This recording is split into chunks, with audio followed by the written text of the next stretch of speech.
Loving art supplies is just so hard. I literally went there to buy one thing and I ended up leaving with a lot more and not the thing that I went for. But it's definitely worth it. So let me show you what I got. Let's go to CassArt. Hey, welcome back to my channel. I make weekly art tutorials, paint-alongs and vlogs, and in this video I'm going to be taking you into this tiny, cute, adorable art store that I found. It is CassArt, which has several branches, but this is the smaller one near Charing Cross. I will link everything that I got down below in the description, as well as leave timestamps for you. Are you like me? Do you love just going to like art stores to relax and to de-stress? Or is it just me? Because there is just something so nice about it. That is why I'm including 1 minute of us just looking through the store to see what it is. Feel free to like pause, compare prices, see what you like, browse, have a good old time. I can't believe that I'd like walked past it for ages without knowing that it was there, and although it's small, you can see that it was just packed with all the art essentials that you would want, from the Arches paper to the Van Gogh watercolors to the Winsor and Newtons to brushes to everything. It was there in this tiny store, so I really enjoyed my time there. If you are enjoying this video and you want to see what I got as well in terms of this haul, then don't forget to hit the like button and to subscribe as well, as it massively helps out the channel. I will link everything that I got down below in the description. Amazon is currently having a sale on some of the items, so most of the links will be from Amazon, and then I'll also link Jackson's because they kind of do worldwide shipping. It's just easier. Some of the links are affiliate links, which means it helps out the channel, so thank you in advance for using them, and you do get 10% off if it's your first time using Jackson's. But without further ado, let me show you what I got. This I am so excited by. So this is Winsor and Newton Professional Watercolour. And before I talk about what else I got, I just want to do like a mini first impressions or a mini review if you like, so that if you want to get the same thing because it's currently on sale, then you have the info for it. But the reason that I got it is, you know, I love traveling, I love painting, and I wanted to combine the two. And so this is just so handy. So that comes off there. You then open it like this. And it's just like such a clever design. So these two open up as palettes. This is a tiny, I don't know why they include all these tiny paintbrushes. Like, really and truly, does anyone use these tiny brushes? Let me know if you use tiny brushes to paint with. Like, do you actually like, I think it's even too small for my hand. Do you actually like painting with these small brushes that are included in these kind of sets? That's included, I guess, for desperate times. Then this also pops out. So this is, as well as being a mixable surface, you can also add your water to it. This actually slots in here, so you can add water from here into there to paint. Put this back as your mixable surface, and then it also has 12 professional watercolor paints, a sponge to dab off excess water as well, or, you know, for effects on your watercolor. The one thing that I would change is I'm not 100% keen on like their color selections. In theory they give you what you need, but I don't know, it would have just been nice if they gave you some slightly different colors. The colors that are included are lemon yellow, which is PY53, Windsor yellow, PY154, yellow ochre, PY43, raw sienna, which is PY42 and PR101, alizarin crimson, which is PR83, Windsor red, which is PR254, burnt sienna, PR101, Chinese white, PW4, Windsor blue, PB15, French ultramarine, PB29, permanent sap green, PG36 and PY110, and then ivory black, which is PBK9. And yeah, as I said, I'm not like the biggest fan of, purely because I don't tend to use ivory black or Chinese white, and then also I really don't like the lemon yellow. It's quite opaque, which I know is not uncommon for yellows, but it almost looks like a pale yellow that has white as opposed to a nice cool yellow. So I think it would have been more useful for them to have like a cleaner yellow, as well as maybe like a burnt umber or, you know, a Payne's grey as well. That would have been nice, or even a purple. But I still love this set. Apart from that, I know this is not a review, but I'm just so happy about this. It does also at the back have this, but even when I was in the store, I saw not one but two, maybe three that had this hook thing broken. So even the one that I was going to buy initially, when I took it out of the box, this ring was broken, so they replaced it with this one, which just makes me think that it's a bit temperamental. It's meant to be like a way to allow you to hold everything. So this is, I mean, I'm so excited about this because not only are they professional grade watercolors, but this setup just makes so much sense for painting. You really, like, they really maximize the amount of space. And just to show you, because this took a little bit of figuring out on my part.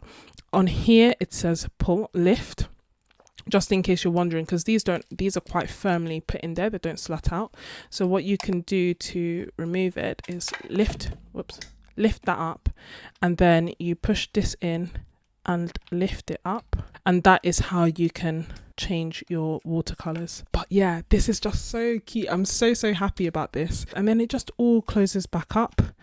When you're done painting, you close this up and you just secure it again with this, and you go about your business. And it's just so clever and so adorable. So yay! This cute little palette was definitely the thing that I was most excited about. Every time I look at it, I just think about the possibilities of like traveling and taking it out with me. So I think that's one of the reasons that I'm really excited about it, and also the fact that it's really good quality paints, considering what you get, the type of palette it is, and the fact that there are 12 professional grade watercolors. I actually think that it's a lovely set. Let me know if you are interested in seeing a review of this, and I will definitely do that for you once I've broken it in a little bit. I got it from CassArt, which were having a sale at the time, but it is also available on Amazon, who is having a sale on this set at the moment as well. So I'll link all of that down below in the description. That being said, it's not all I got, so let's look at the rest. So this is a Fabriano watercolor sketchbook, and you may know I have the watercolor block of 50% watercolor paper by Fabriano already, and I quite like their papers. So I saw this and I thought that it might be worth considering, because I'm always on the lookout for alternative sketchbooks, especially for my gouache or watercolor. At the moment I'm using Moleskines, but I just feel like there is better out there.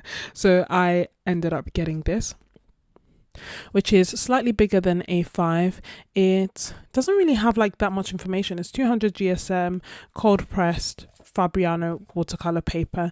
I don't think it has any cotton in it, but perhaps it will work better than my current Moleskines.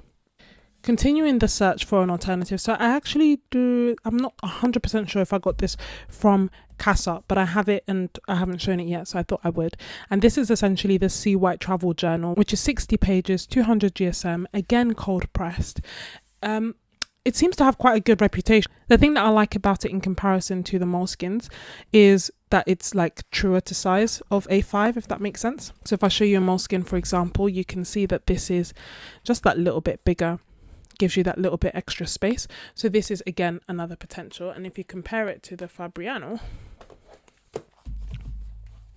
you can see that both the Fabriano and the Seawhite are actually true A5s, and the Moleskines tend to be slightly smaller. Then next, so this is a bit of an interesting one. I got Daniel Smith transparent watercolor ground, and the reason that I got this is that in theory I would be able to add it to a surface, for example like a canvas, and do beautiful watercolor paintings. At the moment, a lot of the time with watercolor, it's limited to doing it on paper, watercolor paper or cotton paper, but this should allow me to paint on other mediums. So it says creates a paintable surface for watercolor, absorbent surfaces such as canvas, paper, plaster and hardboard, as well as non-absorbent surfaces such as glass, plastic and metal, and do not apply heat to speed up drying time.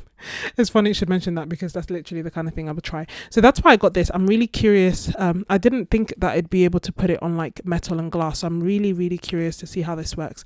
And as I say, it's transparent, so could end up getting some really beautiful results. Watch out for that video. So if you've seen my very first CassArt haul, you'll see that I was looking at this even back then, over a year ago. It's essentially a portable watercolor paintbrush, and the reason that I was like admiring this for so long is because of the shape. So it's not a round shape, it's a Filbert shape. It is a Prorate brush, and I've been umming and ahhing about getting it, but I really like Filbert shapes, especially of late. Like I've got this brush, I've got this one, so they're all like the same shape, and I just wanted one that would allow me to travel. And as you know, I just went on holiday and this just came in so handy. So I've used it already, it's working well. It's got like a slight crack there, I don't know, not sure why, but apart from that, working incredibly well. The only other thing that I wish I could have is that it was slightly thicker, because I like slightly bigger brushes, but I am very happy with this. So yes, I've already used it. I couldn't help it. Normally I like unbox it with you before I use them, but I just really wanted to use this, which is why I did that. If you want tips and tricks on carrying your art supplies as you travel the globe, or you want to see how I did it and my time in Venice, then definitely check out those 2 videos. For my Amazon haul, I actually have the round brushes, like the round brush equivalent, and they're okay, but you can definitely like tell a difference in quality. I find in terms of the brush itself, it works nicely, I can't complain, but this hook bit, like, it just shakes when you use it. The smaller ones, sometimes this pops off as well, but with this one I haven't had any problems as of yet. I know early days, but it's nice and firm, and it did cost a pretty penny, but I do think that it will be worth it, and I'm so excited to use the supplies. And I think that any supplies that make you excited to use them and make you excited to invest in yourself are worth it. If you are still watching, then you are most definitely an MVP, and I really appreciate you. So thank you so much. Let me know that you're still watching by telling me whether you tend to paint when you go on holidays or paint when you go outdoors. And I think of that just because of this. Mixing traveling with painting is just something that I love doing and I want to do more of. So is that something that you've considered doing as well?